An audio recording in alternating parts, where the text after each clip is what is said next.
Hello!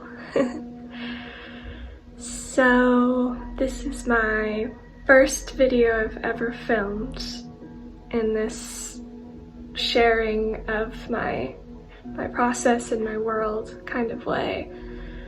But I've been wanting to do it for a while, and this morning I felt really guided to just turn on the camera, and if I feel like sharing it I can, and if not I don't have to. But I felt myself in this really sweet space coming out of a really deep process for over the weekend, and it just felt like a really good opportunity to share some of myself and some of my more innermost feelings and processes.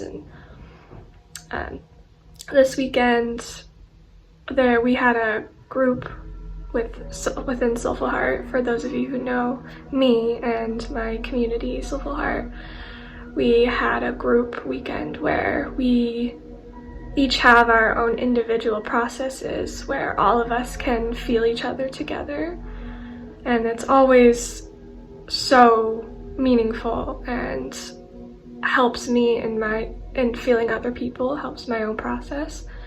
And it's always been something that has moved me and made so many parts of me feel at one with my community and with these people and inside of myself and people that I don't even know. There's just this unity feeling in it.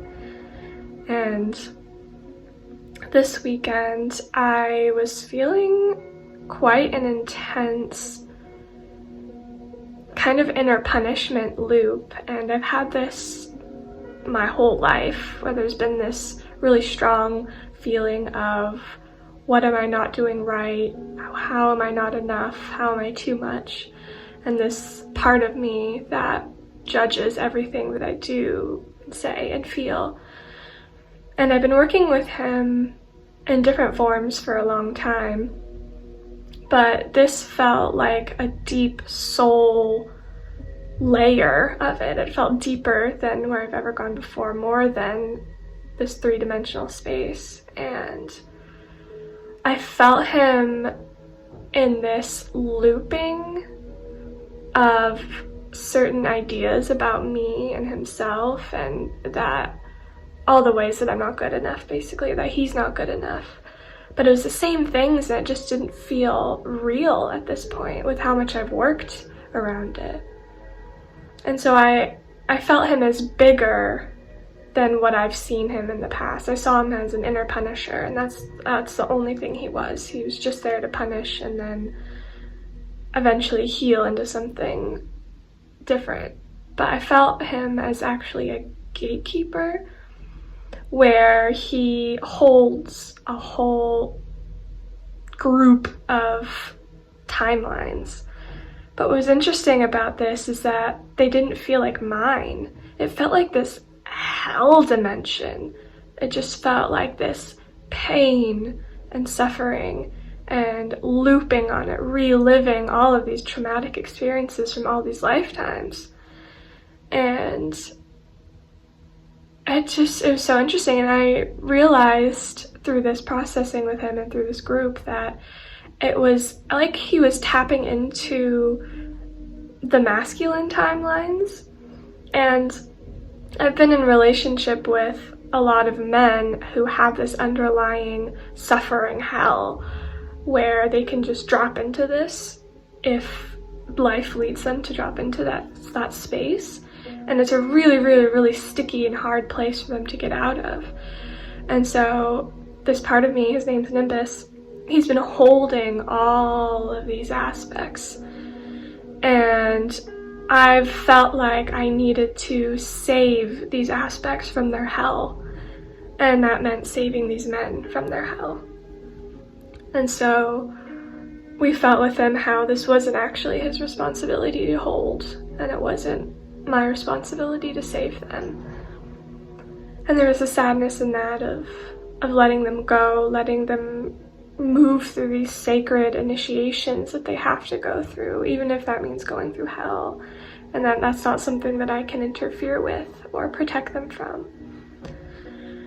So that was really, really relieving to him. It just so felt not real, but it felt so here, like it felt so strong, and I couldn't imagine getting out of it, and yet it also didn't feel like mine. It was really interesting.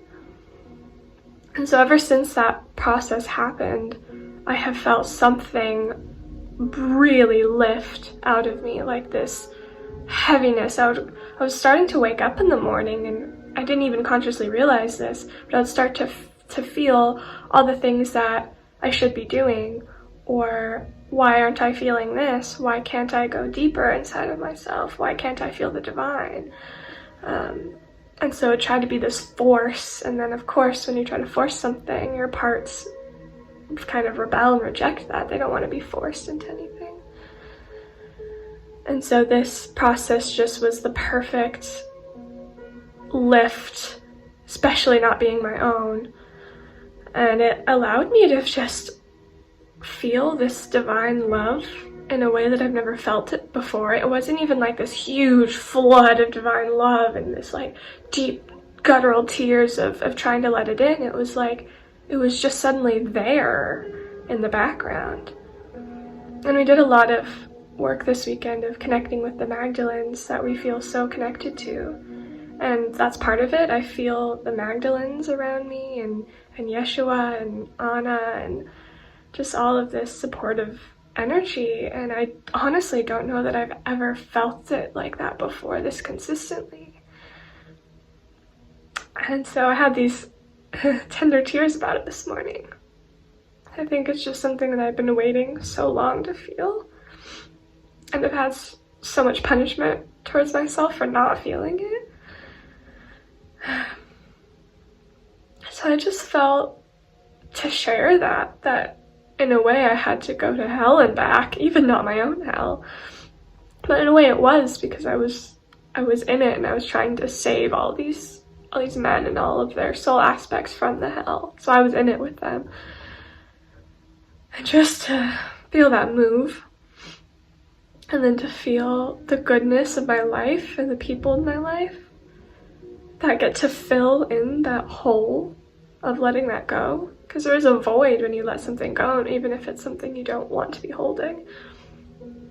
So it's just filled with this divine love, and I just feel how much I want others to feel this as well.